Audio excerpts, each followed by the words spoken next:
Hey guys, welcome to the channel College Deeds. यार बहुत बड़ा झटका लगा है हम सबको। ठीक है, अभी आपको भी लगेगा जिसको नहीं है अवेयरनेस इस बारे में। ऑल इंडिया कोटा का कट ऑफ स्काईरॉकेट होने वाला है। ठीक है, क्योंकि हरियाणा के बहुत सारे सिग्निफिकेंट अमाउंट ऑफ बल्क में बच्चे ऑल इंडिया कोटा के अंदर आ रहे हैं जो कि स्टेट कोटा में जाने वाले थे due to dark bond policy of Haryana. ठीक है, अभी मैं आपको कुछ फैक्ट्स डाटा बताता हूँ, उसके आधार पे फिर हम बताएंगे कि क्या कौन सा बच्चा अब सेफ़ है। ठीक है, वीडियो में एंड तक बने रहो, आपको समझ में आएगा कि यार अब आप क्या कर सकते हो अपने एंड से। ठीक है, चॉइस में क्या चेंज आप कर सकते हो, मोप अप राउंड में किस तरह से प्लानिंग कर सकते हो, किसका चांस अब खत्म हो गया उसके बारे में भी बात करेंगे। ठीक है, थोड़ा सा दर्दनाक वीडियो है, दिल पे पत्थर रख के देखना, बट ये बात सच है, बतानी तो पड़ेगी यार। ठीक है, अभी बात समझना ज़रा ध्यान से कि हो क्या रहा है, चीज़ें चल क्या रही है मार्केट में, जो कि बाकी ऑल इंडिया के बच्चों को नहीं पता है, हरियाणा के बच्चों को पता है, बट फ़र्क इतना बड़ा डाल रही है ना, कोई ध्यान नहीं दे रहा है इस पर। तो अवेयर करना चाहता हूँ मैं आप सबको, ताकि कोई फॉल्स होप मन में ना रह जाए। ठीक है, मैं आपको बताता हूँ एक डेटा। हरियाणा के सीट मैट्रिक्स में 337 सीट्स हैं टोटल ओपन कैटेगरी के लिए। ठीक है, राउंड 1 में जब अलॉटमेंट हुआ हरियाणा के स्टूडेंट्स का, ऐसा नहीं है कि अब देखना अब तुम बीच में छोड़ोगे यार हरियाणा की बात चल रही है, नहीं, बात तो ऑल इंडिया कोटा की करने वाला हूँ। हरियाणा की इसलिए बात कर रहा हूँ क्योंकि फ़र्क ये वाला फैक्टर डालने वाला है बहुत बड़ा। तो जो बीच में छोड़ के जाएगा वो अभी भी जो चेंज कर सकता है वो भी नहीं कर पाएगा, फिर पछताएगा। ठीक है, तो एंड तक तो सुननी पड़ेगी बात यह है कि हरियाणा के सीट मैट्रिक्स में 337 सीट्स थी टोटल ओपन कैटेगरी के लिए। अदर कैटेगरीज़ की तो मैं बात ही नहीं कर रहा, मैं ओपन कैटेगरी की बात कर रहा हूँ। 337 सीट्स का जब अलॉटमेंट हुआ राउंड 1 में, ठीक है, 337 बच्चों का अलॉटमेंट हुआ ओपन कैटेगरी के अंदर राउंड 1 के अंदर, और 17,300 समथिंग रैंक, मोटा मोटा मानते हैं 17,400 रैंक, मतलब 608 मार्क्स पे क्लोज हो गया राउंड 1 हरियाणा में। ठीक है, जिनका अलॉटमेंट हुआ 337 सीट्स पे जिनका अलॉटमेंट हुआ था। ठीक है, अभी क्या है कि हरियाणा के लास्ट ईयर्स के ट्रेंड देखोगे तो 70%, 60%, 80% तक रिपोर्टिंग होती है राउंड 1 के अंदर। ठीक है, बट अभी मैं आपको बताता हूँ कितनी रिपोर्टिंग हुई है। जो बच्चे डॉक्यूमेंट वेरिफिकेशन के लिए राउंड 1 की अलॉटेड सीट पे डॉक्यूमेंट वेरिफिकेशन कराने पहुंचे, इस 337 स्टूडेंट्स में से सिर्फ 103 बच्चे ऐसे थे जो रिपोर्टिंग कराने पहुंचे। बाकी 234 स्टूडेंट्स, देख रहे हो कितना ज़्यादा स्टूडेंट्स है, उन्होंने रिपोर्टिंग ही नहीं करी राउंड 1 के अलॉटेड कॉलेज में। इसका सीधा सीधा मीनिंग क्या है मालूम? इसका सीधा सीधा मीनिंग ये है कि ये जो सारे 234 के 234 बच्चे हैं, ये ऑल इंडिया राउंड 2 में ही सीट लेने वाले हैं, क्योंकि इनको यदि सिक्योरिटी रखनी होती तो राउंड 1 में लेते, और 17,400 रैंक के ऊपर है इन सबकी, तो इनके चांस भी ऑल इंडिया कोटा में है।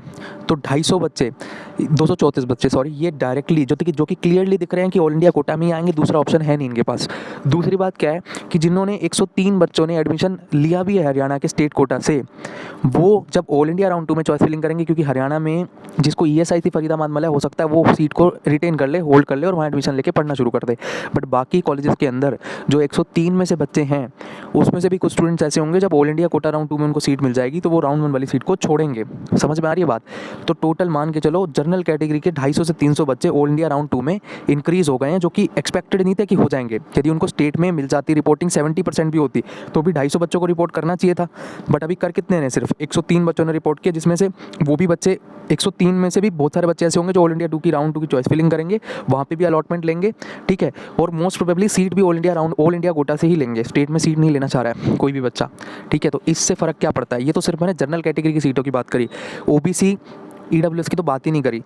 और मैं ST SC की बात इसलिए नहीं कर रहा हूँ क्योंकि वो फ़र्क नहीं डालेगी, क्योंकि बहुत सारे बच्चों की रैंक 25,000 के बाद जिसकी रैंक है वो बहुत ज़्यादा फ़र्क नहीं डालेगी, पर रैंक कट ऑफ पे फ़र्क 25,000 के अंदर रैंक वाले बच्चे डालेंगे। ठीक है, EWS और OBC के भी 30% स्टूडेंट्स ने ही रिपोर्टिंग करी है, बाकी 70% स्टूडेंट्स वो भी हैं।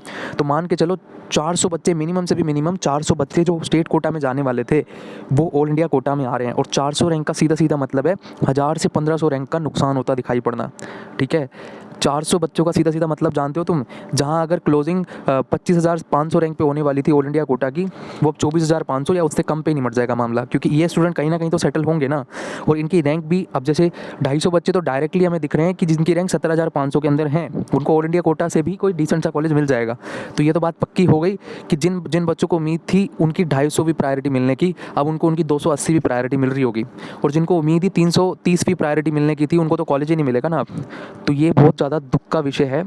ठीक है, दूसरी बात ये कि अब गलती हरियाणा के स्टूडेंट्स की भी नहीं है, हरियाणा की बॉन्ड पॉलिसी के बारे में बहुत सारे स्टूडेंट्स अवेयर नहीं हैं।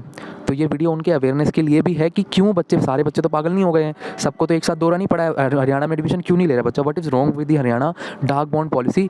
तो अब second half of the video में मैं यही समझाने की कोशिश करूँगा कि क्या दिक्कत क्या है। कोई बच्चा अगर प्लानिंग कर रहा है तो वो पीछे क्यों हट रहा है हरियाणा से, देखो, मैं नहीं आपको कह रहा कि यार आप लो मत लो हरियाणा में, मैं डिसीजन नहीं दे रहा, डिसीजन आपको देना है।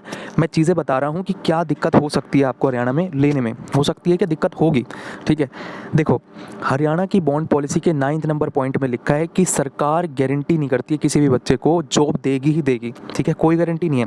और जॉब नहीं दे पाएगी इसकी बहुत बड़ी श्योरिटी है, क्योंकि हर साल हरियाणा में 150 से 200 पोस्ट ऐसी निकलती हैं एमबीबीएस ग्रेजुएट्स के लिए, पर बच्चे जो डॉक्टर पास आउट जो कि एमबीबीएस ग्रेजुएट पास आउट होकर निकलते हैं वो 800 के करीब होते हैं, ठीक है। 710 सीटें टोटल हरियाणा के अंदर इस साल हैं, ठीक है। 710 सीटें, जिसमें मैं मतलब सारी मिला दूँ, पीडब्ल्यूडी वगैरह सारी, ठीक है। तो 710 डॉक्टर तो एज इट इज़ ये निकलेंगे, ठीक है। प्राइवेट वालों की मैं बात नहीं कर रहा, क्योंकि गवर्नमेंट की जो बॉन्ड लगेगी वो गवर्नमेंट कॉलेजेस में लगेगी, ठीक है। ये 200 बच्चों को दे देंगे, चलो मैक्सिमम से मैक्सिमम 300 350 को दे देंगे, बाकी बच्चे कहाँ जाएंगे। 7 साल की सर्विस गवर्नमेंट ने बोला है, जो बच्चा हमारे यहाँ पर 7 साल की सर्विस देगा उसका जो बॉन्ड का अमाउंट है वो सरकार पे करेगी, मतलब उनकी ईएमआई पर मंथ की सरकार पे करेगी, और वो ईएमआई उनकी सैलरी से नहीं काटी जाएगी, ठीक है। यदि गवर्नमेंट किसी को 40,000 रुपये दे रही है किसी डॉक्टर को, तो उस 40,000 में से उसकी ईएमआई नहीं काटी जाएगी, अलग से सरकार उसका पे कर देगी उसकी सर्विस के बदले। मतलब सर्विस के बदले अगर कोई बच्चा सर्विस देता है तो सरकार उसको सैलरी भी देगी, अलाउंस भी देगी, और उसकी ईएमआई भी पे करेगी, ये 3 चीज़ उसको देगी सरकार। बट जो बच्चा गवर्नमेंट जॉब क्रैक नहीं कर पाता, क्योंकि सबको नहीं मिलेगी, ये तो पक्की बात है, ठीक है, क्योंकि हरियाणा के अंदर गवर्नमेंट जॉब्स ही नहीं निकालती है एमबीबीएस ग्रेजुएट्स के लिए, ठीक है। तो बाकी बच्चे कहाँ जाएंगे, बॉन्ड अमाउंट तो सबसे ही देंगे। और ऐसा तो है नहीं कि कॉलेज और बच्चे के बीच की बात है सारे स्टेट्स की तरह, बाकी स्टेट्स में क्या होता है कि कॉलेज आपको जॉब ऑफर करता है, government indirectly government state government वहाँ की आपको जॉब ऑफर करती है कि आप यूजी कर चुका हमारे से, लो ये जॉब ऑफर है आप करो। बट बच्चा रिजेक्ट करता है तो उस केस में उसे पेनल्टी ली जाती है, बीच में बैंक इन्वॉल्व नहीं होता है। बट हरियाणा के अंदर बैंक इन्वॉल्व है, सरकार खेल रही है, देखो बड़े तमीज़ से खेली है सरकार। क्या बोल रही है कि आपको हम 40 लाख रुपए का जो लोन है वो सेंक्शन करवा देंगे किसी बैंक के थ्रू। सरकार नहीं दे रही है आपको 40 लाख रुपए भाई, सरकार अपने फंड में से नहीं दे रही है, किसी बैंक के थ्रू आपके नाम पे लोन को सेंक्शन करा रही है। तो बैंक किससे वसूलने जाएगा, सरकार से या आपसे। कल को आपकी जॉब नहीं लगती है तो सरकार तो हो गई साइड, देना आपको आपकी जेब से पड़ेगा, ठीक है। आप कुछ बातें जो कि किसी ने गौर नहीं करी है वो हम आपको ब्रीफ कर देते हैं कि क्या एक्जैक्टली प्रॉब्लम होगा आपको। देखो, पहली बात तो यदि आपको एमडीएमएस करने की परमिशन होती है बिना बॉन्ड क्लियर करे, क्योंकि अभी तक बॉन्ड पॉलिसी में कुछ नहीं इसके बारे में बताया गया है कि क्या आप पीजी का पेपर दे सकते हो, कितनी बॉन्ड क्लियर करना पड़ेगा, बिना बॉन्ड क्लियर करे पीजी का एग्ज़ाम दे सकते हो कि नहीं दे सकते। लेट्स से परमिशन दे दी, बच्चे ने 3 साल पीजी कर भी लिया, हरियाणा गवर्नमेंट एक जूनियर रेजिडेंट को 52,000 रुपये सैलरी देती है पर मंथ की, ठीक है, 52,000 की सैलरी। जिनकी सर्विस लगी उनकी बात नहीं कर रहा मैं, ऐसे बच्चे जो पीजी करेंगे और उनका अभी बॉन्ड अमाउंट पेंडिंग है, ठीक है, बॉन्ड अमाउंट पेंडिंग है और उनकी नौकरी भी कहीं नहीं लगी, बस वो अपने पीजी के एग्जाम के बेसिस पे उनका हरियाणा डोमिसाइल स्टूडेंट थे, उनका सिलेक्शन हुआ है, ठीक है। हरियाणा गवर्नमेंट 52,000 रुपये देती है, और मैं 40 लाख के बॉन्ड पे, 40 लाख के लोन पे कम से कम 6% इंटरेस्ट रेट भी मानूँ, क्योंकि इतने पे ही मिल रहा है बच्चों को। 6% का इंटरेस्ट रेट का मतलब जानते हो एक महीने की ईएमआई कितनी बनेगी 40 लाख के बॉन्ड पे 7 साल के लिए? 58,000 रुपये। समझ में आई? 52,000 आपकी सैलरी है और आप 58,000 की ईएमआई कैसे पे करोगे? चलो कुछ बच्चे कहेंगे नहीं हम 7 साल में नहीं, हम 15 साल में पे कर देंगे, कोई बात नहीं। तो 15 साल में भी 35,000 पर मंथ की ईएमआई बनेगी। बोलो कहाँ से दोगे आप? एक्सप्लेन करो ना, कहाँ से दोगे? यदि आपकी नौकरी नहीं लगी और गवर्नमेंट आपकी जो ईएमआई है वो नहीं पे करेगी, आपको खुद पे करनी पड़ गई, तो बोलो कहाँ से पैसे दोगे? क्या गिरवी रखोगे? आप ऑलरेडी गरीब होते, ठीक है। सब तो नहीं होते ना रईस बाप के भाई, सब नहीं होते ना, सबके पास ज़मीन जायदाद नहीं है। बहुत सारे बच्चे जो मेहनत किए हैं, घर झोपड़पट्टी में मेहनत किए हैं इस आस में कि चलो हम कल को गवर्नमेंट जॉब क्रैक कर, मतलब गवर्नमेंट कॉलेज क्रैक कर लेंगे, हमें फ़ीस नहीं देनी पड़ेगी बहुत ज़्यादा, और हम अपनी एमबीबीएस की डिग्री कंप्लीट करेंगे और पोस्ट ग्रेजुएशन भी हम अपने कंप्लीट करेंगे कम पैसे में। बट यहाँ पे पता चलेगा आपने यूजी कंप्लीट करा और आपके मुंह पे पड़ गया 40 लाख का लोन, क्योंकि आपको लोन दिलाया जा रहा है, बॉन्ड नहीं है भाई, ये लोन पॉलिसी है, लोन, ठीक है, ध्यान से, ठीक है। तो यही प्रॉब्लम हो गई ना अब आप सबके साथ कि बच्चा ये सोच रहा है कि यदि मेरी जॉब नहीं लगी तो मैं 40 लाख कैसे दूंगा भाई?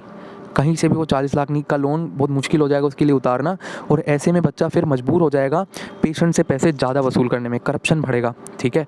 दूसरी बात ये कि अगर एक फ्रेशर एमबीबीएस स्टूडेंट को 7 साल की नौकरी पकड़ा दी जाएगी हरियाणा गवर्नमेंट के अंदर, तो कहीं ना कहीं पेशेंट के साथ नाइंसाफ़ी होगी, क्योंकि हम सब जानते हैं कि एमबीबीएस खाली डॉक्टर बहुत ज़्यादा क्वालिफाइड, बहुत ज़्यादा एक्सपीरियंस नहीं होता है। एक जो नया नया बच्चा एमबीबीएस ग्रेजुएट हो, जिसने 1 साल इंटर्नशिप ही करी है क्लिनिकल प्रैक्टिस के नाम पे, वो कैसे एक क्रिटिकल पेशेंट को देख पाएगा? हरियाणा का टोटल सिस्टम बिगड़ने वाला है इस चीज़ से।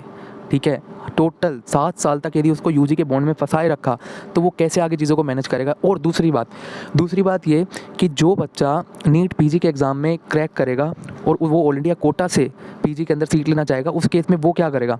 लाइक मैं एग्जांपल की बात करूँ, किसी को हरियाणा में कॉलेज नहीं मिलता है पीजी करने के लिए, वो जाता है कर्नाटका, महाराष्ट्र, तो ऐसे में महाराष्ट्र का बॉन्ड वो सर्व करेगा पीजी का कि यूजी का 7 साल का बॉन्ड सर्व करेगा। क्या क्या वो सर्व करेगा, क्योंकि सर्व तो एक टाइम पे एक ही कर पाएगा। यदि महाराष्ट्र गवर्नमेंट को पीजी का बॉन्ड सर्व करेगा तो जो 7 साल का बॉन्ड हरियाणा का रहता है तो वो तो उसको 40 लाख सर्विस तो नहीं देगा, वो ऑब्वियस सी बात है, 40 लाख उसको जेब से देने पड़ेंगे। महाराष्ट्र गवर्नमेंट भी कोई लाखों रुपए नहीं दे देती है सीनियर जूनियर रेजिडेंट्स को, ठीक है, वो भी 50, 55,000, 60,000 वेरी करता है वो, ठीक है, 80,000 लगा लो मैक्सिमम, पर 58,000 की तो आपकी ईएमआई बन रही है, और ज़्यादा टाइम करोगे तो कम हो जाएगी थोड़ी सी ईएमआई, फिर भी आपके पास बचेगा कितना, 30-35,000, ठीक है। तो बड़े सोच समझ के डिसाइड कर लेना। मैंने आपको बहुत मोटा मोटा बता दिया, इससे ज़्यादा बोलूँगा ना फिर आप कहोगे भैया बायस्ड हो रहे हो। आप ही तो हो जो हरियाणा वाले बच्चों को ऑल इंडिया कोटा में आने के लिए मोटिवेट कर रहे हो, आप ही हो बेड़ा गर्क करवा रहे हो 24,000 25,000 रैंक वालों का। भाई नहीं, यदि 17,400 वाले बच्चे को हम ये कह दें कि आप हरियाणा में जाके फंस जाओ तो वो एथिकल नहीं है। आप ही ये कंपटीशन है, नंबर ऑफ़ सीट लिमिटेड ही है, जिसको सीट नहीं मिलेगी यार, सीट ही इतनी है ना, जिसको नहीं मिल पाएगी उसका हम भी कुछ नहीं कर पाएंगे, क्योंकि हरियाणा वाले बच्चे हमारे कहीं पे नहीं चलने वाले हैं। उनको भी ये चीज़ें दिख रही है जो मैंने आपको बताई। मैं मैनिपुलेट किसी को नहीं कर रहा हूँ कि आ जाओ हरियाणा वाले बच्चे सारे ऑल इंडिया कोटा में आ जाओ, नहीं, मैंने ये चीज़ें बताई है जस्ट फॉर अवेयरनेस कि जिस भी बच्चे को ये लग रहा है ना कि यार बस एक बॉन्ड पेपर पर साइन ही तो करना है, करके आ जाएंगे, बात की बाद में देखी जाएगी, तो बात की बाद में जब देखी जाएगी ना भाई, फट जाएगी तुम्हारी, सही बता रहा हूँ, फट के हाथ में आ जाएगी यदि ऐसा ही सीन बनता है तो। क्योंकि हरियाणा गवर्नमेंट, खट्टर गवर्नमेंट जो है वो बिल्कुल भी 7 साल की बॉन्ड पॉलिसी को नहीं हटा रही है अभी के टाइम पे, तो बिल्कुल श्योरिटी इस बात की।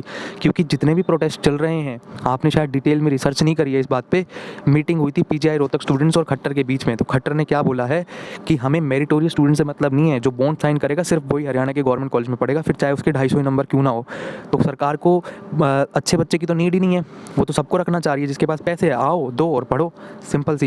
तो एक तरह से तुमसे 10 लाख रुपए वसूले जा रहे हैं, ये बॉन्ड के नाम पे लोन फीस वसूली जा रही है, फीस, ध्यान रखना। तो that's all for the video, thank you. और अब मेरी बात ध्यान से सुन लो, चैनल को सब्सक्राइब कर लेना, ठीक है, यदि तुम्हें इन्फॉर्मेशन अच्छी लगी हो, ठीक है।